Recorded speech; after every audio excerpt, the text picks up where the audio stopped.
Hi hello welcome to my YouTube channel aspirant Shivani. ఈరోజు నేను మీతో నా లైఫ్లో జరిగిన కొన్ని ఇన్సిడెంట్స్ షేర్ చేసుకుందాం అనుకుంటున్నాను. సో ఏంటంటే ఇప్పుడు నేను టీచర్గా జాబ్ చేస్తున్నాను, కానీ అసలు నేను టీచింగ్ సైడ్ ఎందుకు రావాల్సి వచ్చింది, నేను ఏం చదువుకున్నాను, నెక్స్ట్ ఏం చేయబోతున్నాను అనేది మీతో షేర్ చేసుకోవాలని చెప్పి ఈ వీడియో షూట్ చేస్తున్నాను. సో ఫస్ట్ నేను స్కూల్లో ఉన్నప్పుడు బ్యాక్ బెంచ్ అనేమి కాదు, కొంచెం బెటర్గానే చదివేదాన్ని. అయితే స్కూల్లో ఉన్నప్పుడు 10th క్లాస్లో మండల్ టాపర్ వచ్చాను. సో అప్పుడు ఏమైందంటే ఇంకా మా మ్యాథ్స్ సార్ డిప్లొమా చెయ్యి, నీకు మంచి జాబ్ వస్తుంది, మీకు కొంచెం ఫైనాన్షియల్గా సెటిల్ లేరు కదా, సో డిప్లొమా చేస్తే త్వరగా జాబ్ వస్తుంది అని చెప్పి సార్ ఏం చేసిర్రు, నన్ను డిప్లొమా చేయమని చెప్పారు. కానీ మా ఇంట్లో డిప్లొమాకి అంత దూరం పంపించడానికి మా నాన్న రెడీగా లేరు. ఇంకా నెక్స్ట్ ఏమైందంటే మా ఇంటి దగ్గరలో ఉన్న ఒక కాలేజ్లో మా అక్క అదే కాలేజ్కి వెళ్ళింది. సో నన్ను కూడా అదే కాలేజ్కి వెళ్ళమని చెప్పాడు. ఇంకా నేను కొన్ని డేస్ వెళ్ళాను. ఫస్ట్ వెళ్ళాను, బైపీసీ తీసుకున్నా. ఎందుకంటే నాకు స్కూల్లో ఉన్నప్పుడు మ్యాథ్సే కాకుండా నేను బయో కూడా మంచిగా చదివేదాన్ని. ఎందుకంటే మాకు మ్యాథమెటిక్స్ ఇంకా బయోకి మంచి టీచర్స్ ఉండే, అంటే వేరే వాటికి లేరని కాదు, నాకు అవి ఫేవరెట్ సబ్జెక్ట్స్. సో అలా నేను ఏం చేశాను, బైపీసీ తీసుకున్నా. బైపీసీ తీసుకొని మా బయాలజీ సార్కి చెప్పాను, సార్ ఇట్లా నేను బైపీసీ తీసుకున్నా అంటే సార్ ఏమన్నారంటే, నువ్వు మ్యాథ్స్ మంచిగా చేస్తావు కదమ్మా, నువ్వు ఎందుకు బైపీసీ తీసుకున్నావు, ఎంపీసీఏ తీసుకొని ఆయననే చెప్పారు. సో ఇంకా సార్ చెప్పారు కదా అని చెప్పి నేను ఎంపీసీ తీసుకుందాం అనుకున్నా. యాక్చువల్గా నేను ఎందుకు బైపీసీ తీసుకున్నా అంటే, మా ఇంటి సైడ్ అన్ని ఫార్మా కంపెనీస్ ఉంటాయి, సో అందులో నేను చేయొచ్చు అని చెప్పి, జాబ్ తొందరగా వస్తుంది అని చెప్పి నేను బైపీసీ తీసుకున్నా. కానీ మా సార్ అలా అనేసరికి ఇంకా ఎంపీసీ ఎందుకులే, ఎంఈసీ చేద్దాము అన్నట్టుగా మళ్ళీ ఎంఈసీలో కూర్చున్నా కొన్ని డేస్. కూర్చున్నాక అంటే ఇదంతా జరగకముందుకి నేను పాలిసెట్ రాశాను అండ్ నాకు మంచి ర్యాంక్ వచ్చింది, 4000 వచ్చింది. ఎప్పుడు నాది 2018లో అయిపోయింది నా 10th. సో అప్పుడు నాకు ఆ ర్యాంక్ వచ్చింది, 4081 ర్యాంక్ వచ్చింది. ఇంకా మంచి ర్యాంక్ అని చెప్పి సార్ ఏం చెప్పిండు, చేయమని చెప్పిండు. ఇంకా నేను ఏం చేసిన, సార్ చెప్పకుండానే వెబ్ ఆప్షన్స్ పెట్టేసుకున్నా కాలేజెస్. నాకు తెలియదు కదా, నేను దూరం కాలేజెస్ పెట్టుకున్నా. ఒక కాలేజ్ వచ్చింది, అంత దూరం ఎట్లా వద్దు అని చెప్పేసి అన్నాడు. ఇంకా నా ఫ్రెండ్స్ చాలా మంది డిప్లొమాలో జాయిన్ అయిపోయారు, అంటే వాళ్ళ పేరెంట్స్ పంపించారు, అంత ఓకే అయిపోయింది. నేను ఒక్కదాన్నే సర్లేదు అయితే అది అయిందని చెప్పి ఇంటర్కి వెళ్ళిపోతున్నాను. ఇదంతా అయ్యింది. ఒక 15 డేస్ బైపీసీలో, ఒక 15 డేస్ ఎంఈసీలో కూర్చున్నా. తర్వాత ఏమైంది, మళ్ళీ సడన్ గా మా సారు ఆ కాలేజ్ అంటే మా స్కూల్కి ఆ కాలేజ్కి కొంచెం దగ్గరే, అంటే ఒక 2 kilometers అలా ఉంటుంది. సార్ ప్రిన్సిపల్ సార్కి కాల్ చేసి, ఇట్లా శివాని మీ దాంట్లో చదువుతుంది కదా, తనకి డిప్లొమాలో వెబ్ ఆప్షన్స్ పెట్టాలి, తను ఇంటర్ వద్దు తనకి అని చెప్పి కాల్ చేసి తనని పంపించండి వెంటనే అని చెప్పి కాల్ చేసిండు. ఇంకా అలా కాల్ చేసేసరికి నేను స్కూల్కి వెళ్ళాను. సార్ ఏం చేసిండు, మంచి వెబ్ ఆప్షన్స్ లో మంచి కాలేజెస్ పెట్టారు. ఇది సబ్ ట్యాంక్, జేఎన్జీపీ ఇలాంటి కొన్ని గవర్నమెంట్ కాలేజెస్ పెట్టిండు. అందులో నాకు జేఎన్జీపీలో వచ్చింది, రామంతపూర్లో ఉంటుంది, జవహర్లాల్ నెహ్రూ, అది అందులో నాకు వచ్చింది, జవహర్లాల్ నెహ్రూ గవర్నమెంట్ పాలిటెక్నిక్ లో. నేను వెళ్ళాను. ఆ రోజు జాయినింగ్ కి కూడా డైరెక్ట్ వచ్చిన తర్వాత సార్ కాల్ చేసి చెప్పగానే సార్ డైరెక్ట్ వెళ్ళిపోమన్నాడు. మళ్ళీ నెక్స్ట్ డే స్కూల్కి వెళ్తే సార్ ఇట్లా చెప్పిండు. మా నాన్నకు అప్పుడు చాలా బిజీ వర్క్ ఉండే, సో ఆయన రాలేకపోయారు. ఇంకా మా టీచర్ తీసుకెళ్ళింది నన్ను, అక్కడ దాకా వచ్చింది, వాళ్ళ ఇల్లు అక్కడ సైడే అని చెప్పి తను హాఫ్ డే నుంచి నన్ను తీసుకొని కాలేజ్కి వెళ్ళి అక్కడ జాయిన్ చేపించింది. సో మా టీచర్ నన్ను జాయిన్ చేసి అక్కడికి వచ్చి నా కోసం అక్కడ దాకా వచ్చి నన్ను జాయిన్ చేసి ఇంకా అప్పుడు 4000 కట్టాలని అన్నారు. అంటే నేను స్పాట్ లో పెట్టుకున్నా కదా, సో స్పాట్ లో పెట్టుకునేసరికి కంపల్సరీ 4000 ట్యూషన్ ఫీ ఉంటుందమ్మా, మీరు కట్టాల్సిందే అని అన్నారు. సో ఆ 4000 మా టీచర్ కట్టాల్సింది అని అంటే ఆ 4000 కట్టేశాను, టీచర్ కట్టేసింది. కట్టినాక తనే హాస్టల్ దగ్గరకు వచ్చి హాస్టల్ కూడా మాట్లాడింది, హాస్టల్లో కూడా జాయిన్ చేయించింది. డబ్బులు 6000 అన్నారు. సో నేను మళ్ళీ అంత ఇంటికి వచ్చేసిన తర్వాత ఇంట్లో అంత డిస్కషన్ అయినాక ఇంకా నేను ఈ నాన్నని అడిగాక కొంచెం ఓకే చెప్పారు. సో చెప్పిన తర్వాత మళ్ళీ ఇంకా నేను కాలేజ్లో జాయిన్ చేయడానికి వెళ్ళినప్పుడు హాస్టల్లో జాయిన్ చేశారు. Hi hello welcome to my YouTube channel aspirant Shivani. ఈరోజు నేను మీతో నా లైఫ్లో జరిగిన కొన్ని ఇన్సిడెంట్స్ షేర్ చేసుకుందాం అనుకుంటున్నాను. సో ఏంటంటే ఇప్పుడు నేను టీచర్గా జాబ్ చేస్తున్నాను, కానీ అసలు నేను టీచింగ్ సైడ్ ఎందుకు రావాల్సి వచ్చింది, నేను ఏం చదువుకున్నాను, నెక్స్ట్ ఏం చేయబోతున్నాను అనేది మీతో షేర్ చేసుకోవాలని చెప్పి ఈ వీడియో షూట్ చేస్తున్నాను. సో ఫస్ట్ నేను స్కూల్లో ఉన్నప్పుడు బ్యాక్ బెంచ్ అనేమి కాదు, కొంచెం బెటర్గానే చదివేదాన్ని. అయితే స్కూల్లో ఉన్నప్పుడు 10th క్లాస్లో నేను మండల్ టాపర్ వచ్చాను.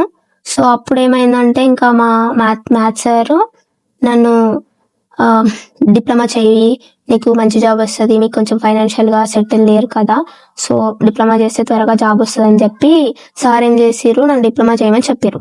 కానీ మా ఇంట్లో డిప్లొమాకి అంత దూరం పంపించడానికి మా నాన్న రెడీగా లేరు. ఇంకా నెక్స్ట్ ఏమైందంటే మా ఇంటి దగ్గరలో ఉన్న ఒక కాలేజ్‌లో మా అక్క అదే కాలేజ్‌కెళ్ళింది. సో, నన్ను గూడా అదే కాలేజ్‌కెళ్ళమని చెప్పాడు. ఇంకా నేను కొన్ని డేస్ ఎళ్ళాను. ఫస్ట్ ఎళ్ళాను బైపీసీ తీసుకున్నా. ఎందుకంటే నాకు స్కూల్‌లో ఉన్నప్పుడు ఆహ్, మ్యాథ్సే గాకుండా బయో గూడా మంచిగా చదివేదాన్ని. ఎందుకంటే మాకు మ్యాథమెటిక్స్ ఇంకా బయోకి మంచి టీచర్స్ ఉండే. అంటే వేరే వాటికి లేరని గాదు. నాకు అవి ఫేవరెట్ సబ్జెక్ట్స్. సో, అలా నేనేం చేశాను బైపీసీ తీసుకున్నా. బైపీసీ తీసుకొని మా బయాలజీ సార్‌కి చెప్పాను. సార్ ఇట్లా నేను బైపీసీ తీసుకున్నా అంటే సార్ ఏమన్నారంటే, "నువ్వు మ్యాథ్స్ మంచిగా చేస్తావు కదమ్మా! నువ్వెందుకు బైపీసీ తీసుకున్నావు? ఎంపీసీయే తీసుకో" అని ఆయననే చెప్పిర్రు. సో, ఇంకా సార్ చెప్పిర్రు కదా అని చెప్పి నేను ఎంపీసీ తీసుకుందాం అనుకున్నా. యాక్చువల్‌గా నేను ఎందుకు బైపీసీ తీసుకున్నా అంటే, మా ఇంటి సైడ్ అన్ని ఫార్మా కంపెనీస్ ఉంటాయి. సో, అందులో నేను చెయ్యొచ్చు అని చెప్పి జాబ్ తొందరగా వస్తది అని చెప్పి నేను బైపీసీ తీసుకున్నా. కానీ మా సార్ అలా అనేసరికి ఇంకా ఎంపీసీ ఎందుకులే ఎంఈసీ చేద్దాము అన్నట్టుగా మళ్ళీ ఎంఈసీలో కూర్చున్నా కొన్ని డేస్. కూర్చున్నాక అంటే ఇదంతా జరగక ముందుకి నేను పాలిసెట్ రాసాను. అండ్ నాకు మంచి ర్యాంక్ వచ్చింది. 4000 వచ్చింది. ఎప్పుడు నాది 2018లో అయిపోయింది నా 10థ్. సో, అప్పుడు నాకు ఆ ర్యాంక్ వచ్చింది 4081 ర్యాంక్ వచ్చింది. ఇంకా మంచి ర్యాంక్ అని చెప్పి సార్ ఏం చెప్పిండు చేయమని చెప్పిండు. ఇంకా నేను ఏం చేసినా సార్ చెప్పకుండానే వెబ్ ఆప్షన్స్ పెట్టేసుకున్నా కాలేజెస్. నాకు తెలియదు కదా నేను దూరం కాలేజెస్ పెట్టుకున్నా. ఒక కాలేజ్ వచ్చింది. అంత దూరం ఎట్లా వద్దు అని చెప్పేసి అన్నాడు. ఇంకా నా ఫ్రెండ్స్ చాలా మంది డిప్లొమాలో జాయిన్ అయిపోయారు. అంటే వాళ్ళ పేరెంట్స్ పంపించారు. అంత ఓకే అయిపోయింది. నేను ఒక్కదాన్నే సర్లేదైతే అది అయిందని చెప్పి ఇంటర్కి వెళ్ళిపోతున్నాను. ఇదంతా అయ్యింది. ఒక 15 డేస్ బైపీసీలో ఒక 15 డేస్ ఎంఎస్సీలో కూర్చున్నా. తర్వాత ఏమైంది మళ్ళీ సడన్ గా మా సారు ఆ కాలేజ్ అంటే మా స్కూల్‌కి ఆ కాలేజ్‌కి కొంచెం దగ్గరే. అంటే ఒక 2 కిలోమీటర్స్ అలా ఉంటుంది. సారు ప్రిన్సిపల్ సార్‌కి కాల్ చేసి ఇట్లా శివాని మీ దాంట్లో చదువుతుంది కదా! తనకి డిప్లొమాలో వెబ్ ఆప్షన్స్ పెట్టాలి. తను ఇంటర్ వద్దు తనకి అని చెప్పి కాల్ చేసి తనని పంపించండి వెంటనే అని చెప్పి కాల్ చేసిండు. ఇంకా అలా కాల్ చేసేసరికి నేను స్కూల్‌కెళ్ళాను. సార్ ఏం చేసిండు మంచి వెబ్ ఆప్షన్స్‌లో మంచి మంచి కాలేజెస్ పెట్టారు. ఇది సబ్ ట్యాంక్, జేఎన్‌టీయు జేఎన్‌జీపీ ఇలాంటి కొన్ని గవర్నమెంట్ కాలేజెస్ పెట్టిండు. అందులో నాకు జేఎన్‌జీపీలో వచ్చింది. రామంతపూర్‌లో ఉంటుంది. జవహర్లాల్ నెహ్రూ అది.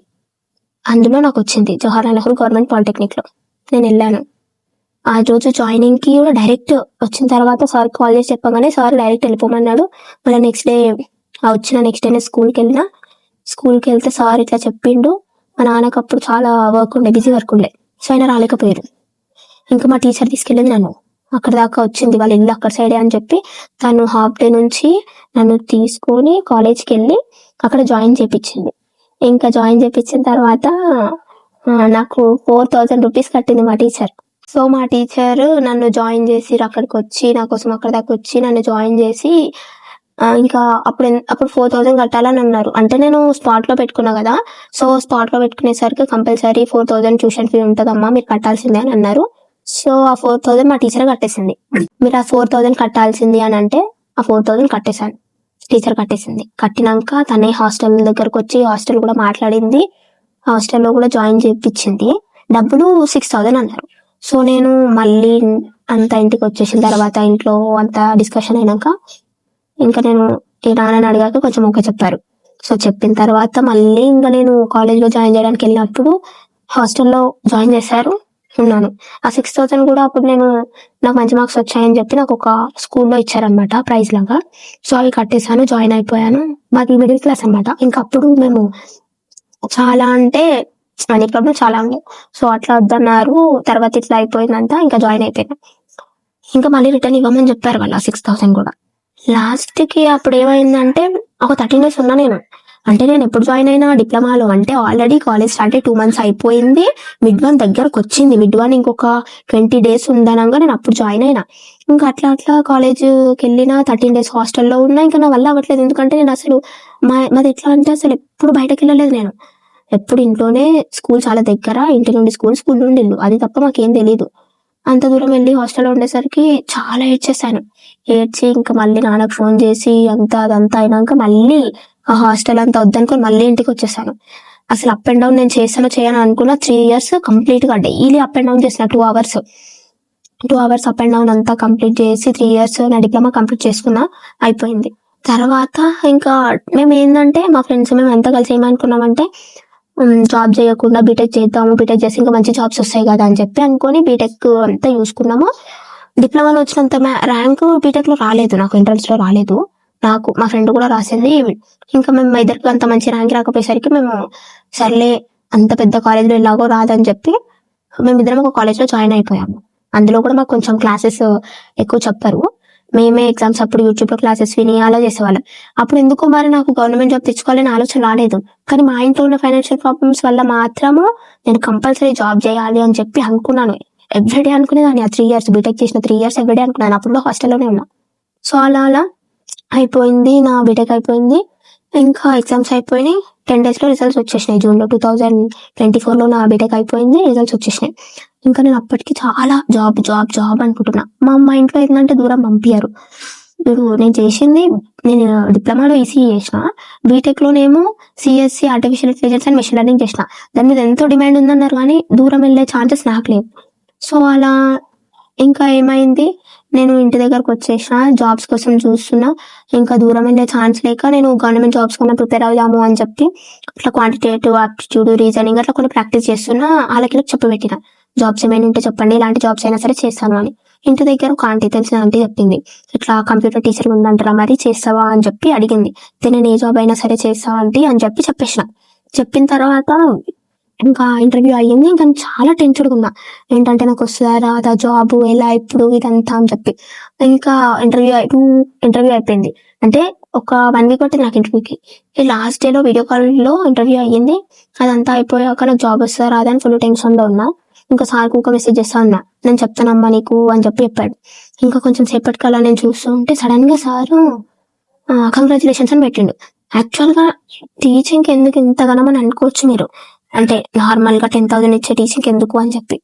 అయితే అప్పుడు టీచర్ ఆంటీ చెప్పినప్పుడే నాకు చెప్పింది, మంచిగా 20,000 దాకా ఇస్తారు శాలరీ అని చెప్పి అన్నది. ఇంకా నాకు అలా ఉండేసరికి ఇంట్లో చెప్తే మా నాన్న కూడా అంతేం ఉండదు, 8,000 10,000 ఇస్తారు, ఇంత చదువుకొని మంచి జాబ్స్ చూసుకో అని చెప్పి అన్నాడు కానీ దూరం పంపించాడు. ఇక అట్లా ఏమైంది, అంత అయిపోయింది, సారు ఓకే అయింది. ఇక నాకు ఆ రోజు ఆఫర్ లెటర్ వచ్చేసింది. తీరా చూస్తే నాకు 22,000 శాలరీ, స్టార్టింగ్ శాలరీ. ఇంకా 22,000 శాలరీ అని చెప్పి నేను చాలా హ్యాపీగా నాకు జాయినింగ్ వచ్చేసింది, డేట్ వచ్చింది, నేను జాయిన్ అయిపోయినా. ఇక జాయిన్ అయిపోయిన తర్వాత నేను చిన్నప్పుడు కూడా స్కూల్లో ఉన్నప్పుడు ఎవరు అడిగినా ఏమవుతావు అంటే టీచర్ అనేదాన్ని. నాకు తెలియదు కదా అంత స్ట్రెస్ ఉంటుందని. ఇప్పుడు చేసినప్పుడు అర్థమైంది. ఇంకా మా స్కూల్లో ఏంటంటే 700 స్టూడెంట్స్ ఉంటారు.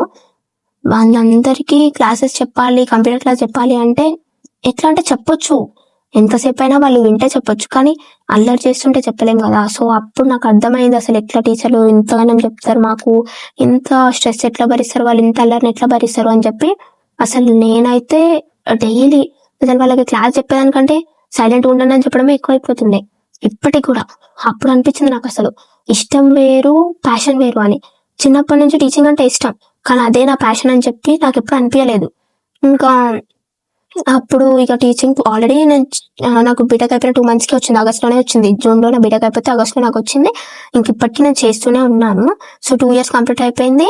కానీ నాకు ఏంటంటే ఇష్టం, నాకు టీచింగ్ అంటే ఇష్టం నిజంగానే. అందుకే నేను యూట్యూబ్లో ఇప్పుడు క్లాసెస్ కూడా స్టార్ట్ చేశాను. కానీ ఏంటంటే యూట్యూబ్లో చెప్పేది ఎలా ఉంటుందంటే నేను ఒక్కదాన్నే చెప్తాను, అల్లరి అవన్నీ ఉండవు. కానీ స్కూల్లో చాలా అల్లరి, చాలా అంటే చాలా అల్లరి. మనకు తెలియదు, మనం అనుకుంటాం కానీ టీచింగ్ ఇష్టం అనుకుంటాం కానీ మనం ఆ ప్లేస్లోకి వెళ్ళేదాకా మనకు తెలియదు. సో అట్లా అయిపోయింది. ఇంకా నేను ఎన్ని రోజుల నుంచి అనుకుంటున్నా ఒక గవర్నమెంట్ జాబ్ కంపల్సరీ కొట్టాలి, కంపల్సరీ గవర్నమెంట్ జాబ్ కొట్టాలని చెప్పి. సో అలా అలా చాలా రోజుల నుంచి అసలు ఏం చేయాలి, ఏం గవర్నమెంట్ జాబ్కి ప్రిపేర్ అవ్వాలి అని చెప్పి. 2 years అయిపోయింది ఆల్రెడీ. అప్పుడు కొంచెము ఎగ్జామ్స్ రాద్దామని చెప్పి ఆప్టిట్యూడ్, రీజనింగ్ ఇవి ఏమంటారు ప్రాక్టీస్ చేసినాము. ఇంకా 2 years గ్యాప్ వచ్చింది. మధ్యలో అప్పుడప్పుడు ఒకసారి చదువుతూ ఉన్నా అంతే. ఇక ఎందుకు సడన్ గా హిస్టరీ చదువుదాము అని చెప్పి టీఎస్ హైకోర్టుకి అప్లై చేసినాక హిస్టరీ చదవడం స్టార్ట్ చేసిన.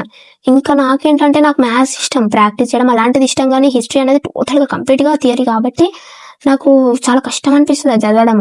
సో అట్లా కొన్ని డేస్ చదివిన, అది కూడా చదివినా మళ్ళీ ఏంటంటే అయినా కూడా నాకు అసలు ఎంత కన్ఫ్యూజన్ అంటే, అసలు బీటెక్ చేసి నేను ఐటీ సైడ్ వెళ్ళకుండా టీచింగ్ సైడ్ వచ్చిన, ఇప్పుడు గవర్నమెంట్ జాబ్ అనుకుంటున్నా. అసలు నాకు ఏం చేయాలో అర్థం అవ్వట్లేదు, ఫుల్ ఆఫ్ కన్ఫ్యూజన్ లో ఉన్నా. రోజు ఆలోచిస్తున్నా ఒకదానికి ఫిక్స్ అవ్వాలి అని. ఒకరోజు అనుకుంటున్నా ఈ కన్ఫ్యూజన్ అంతా క్లియర్ చేసుకొని ఒక జాబ్ ని సెలెక్ట్ చేసుకోవాలి అని చెప్పి. అట్లా మా ఫ్రెండ్ తోటి ఒక రోజు మాట్లాడినా, బీటెక్ ఫ్రెండ్ తో ఒక రోజు మాట్లాడినప్పుడు తను చెప్పింది, ఏం చేస్తున్నావు అలా అలా అంతా మాట్లాడినాక తను కూడా గవర్నమెంట్ జాబ్స్కి ప్రిపేర్ అవుతుంది. సో నాకు తను కొన్ని సజెషన్ చెప్పింది అనమాట. నువ్వు గవర్నమెంట్ జాబ్కి తను నన్ను అడిగినప్పుడు నేను చాలా కన్ఫ్యూజన్, అసలు ఏం చెప్పలేదు తనకి. అన్నది, నువ్వు ఇప్పుడు ఒకవేళ గవర్నమెంట్ జాబే తెచ్చుకోవాలి అని అనుకుంటున్నప్పుడు ఫస్ట్ నువ్వు ఏది తెచ్చుకోవాలనుకుంటున్నావో ఫిక్స్ అవ్వు. తర్వాత దానికి సంబంధించిన సిలబస్ రాసుకొని డైలీ ప్రాక్టీస్ చేయడం స్టార్ట్ చేయి. సరే, నీకు ఫస్ట్ డే రోజు ఎక్కువ నువ్వు గంటలు చేయలేవు, కానీ ఒక హాఫ్ అన్ అవర్ చేసినా అది డైలీ నువ్వు అలా చేయడం వల్ల కొంచెం కొంచెం టైం పెంచుతూ ఉంటావు, నువ్వే నీకు అర్థమైపోతుంది. సో అట్లా చెయ్యని చెప్పింది. ఇంకా నేను ఏం చేసినా సరే అని చెప్పి రోజు ఆలోచించిన. ఇప్పటి వరకు తనతో మాట్లాడక 1 month అవుతుంది నియర్లీ. అట్లా ఆలోచిస్తుంటే నాకు నేను బీటెక్ అయిపోగానే ఆలోచించింది ఏంటంటే బ్యాంక్ జాబ్స్. సో అట్లా ఆలోచించిన తర్వాత ఇప్పుడు మళ్ళీ నేను ఏం ఫిక్స్ అయినా అంటే, ఇలా అయినా సరే నేను బ్యాంక్ జాబ్ తెచ్చుకోవాలి, కంపల్సరీగా నేను బ్యాంక్ జాబ్ కొట్టాల్సిందే అని చెప్పి ఫిక్స్ అయిపోయినా. నిన్ననే ఫిక్స్ అయినా, ఈ రోజే వీడియో చేస్తున్నా. మీతో చెప్పాలనిపించింది, మీతో షేర్ చేసుకోవాలనిపించింది, అందుకే ఈ రోజే వీడియో చేస్తున్నాను. సో బ్యాంక్ జాబ్ కొట్టాలి, SBI PO ప్రొహిబిటరీ ఆఫీసర్కి ప్రిపేర్ అవ్వాలి అని చెప్పి సిలబస్ అంతా రాసుకున్నాను, స్టార్ట్ చేసిన. అంటే ఆల్రెడీ నేను నోట్స్ రాసుకున్నది, మెల్లిగా దాన్నే ఓపెన్ చేసి ఫస్ట్ చదవడము, మళ్ళీ ఇంకొక నోట్స్ రాయడం అట్లా చేసిన. నిన్ననే స్టార్ట్ చేసినాను. సో ఇంకా నేను SBI POకే మొత్తం కంప్లీట్ గా ప్రిపేర్ అవ్వాలని చెప్పి ఫిక్స్ అయిపోయినా. నా జర్నీ అక్కడ స్టార్ట్ అయ్యి ఇప్పుడు మళ్ళీ బ్యాంక్ దగ్గరకు వచ్చింది. కానీ బ్యాంక్ మాత్రం ఎట్టి పరిస్థితుల్లో వదలాలనుకోవడం లేదు. ఇంకా దీని గురించి నేను ఏమైనా ఉంటే మీకు షేర్ చేస్తూనే ఉంటాను ఇన్ఫర్మేషన్. అండ్ ఆల్సో నేను daily history or aptitude, reasoning, English ఇలాంటి క్లాసెస్ అన్ని కూడా అప్లోడ్ చేస్తూ ఉంటాను డైలీ నేను చదివేది. And also to do list కూడా మీకు అప్లోడ్ చేస్తాను. ఇప్పుడు నేను రేపటి నుంచి ఫస్ట్ 15 days ఛాలెంజ్ స్టార్ట్ చేయబోతున్నాను. క్వాంటిటేటివ్ ఆప్టిట్యూడ్ మాత్రమే ఫస్ట్ 15 days ఛాలెంజ్. సో ఇది రెగ్యులర్ గా కంపల్సరీ 15 days నేను పాటిద్దామని అనుకుంటున్నాను. ఆ 15 days ఎన్ని అవర్స్ చదవాలి అనేది కూడా నేను మొత్తం కంప్లీట్ గా నెక్స్ట్ వీడియోలో పోస్ట్ చేస్తాను మీకు. ఇంకా మీకు ఏమైనా డౌట్స్ ఉంటే కామెంట్ చేయండి. Thank you for watching. Like, share, subscribe to our channel.